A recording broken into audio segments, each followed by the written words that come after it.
I know that there's a lot of people right now that are diseased because they're not feeling on path and they're not feeling that they are authentically sharing their gifts. And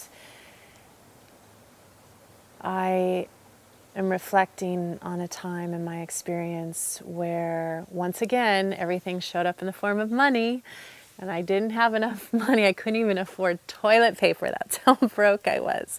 That's how upstream I was in my own current of well-being, and I was doing everything but honoring my true authentic gifts, which is, of course, sharing my heart wisdom in the form of what we would call coaching.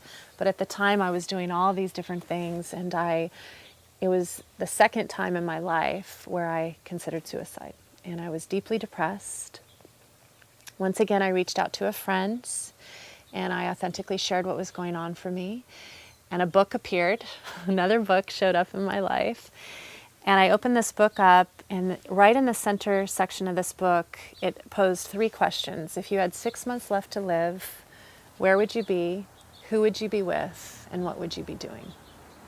And I remember telling my friend that if I'd left a doctor's office and a doctor had told me I had 6 months left to live, I would feel relieved. Like, that's how exhausted I was in my life. So exhausted.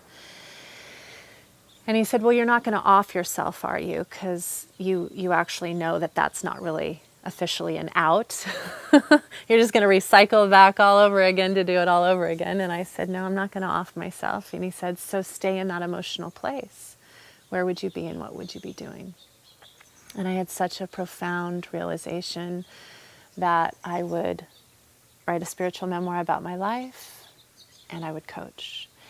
And in that moment, I made a commitment to the divine, and I made a commitment to my own heart that I was going to honor that completely.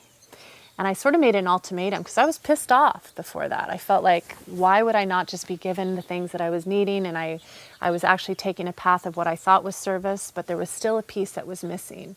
And I wasn't really honoring my authentic gifts. And so I really stepped into that. And within a month's time, everything shifted for me. And it was really having the courage to step into that and really to leap into that place of honoring my gifts. And since then, my life has been incredibly abundant.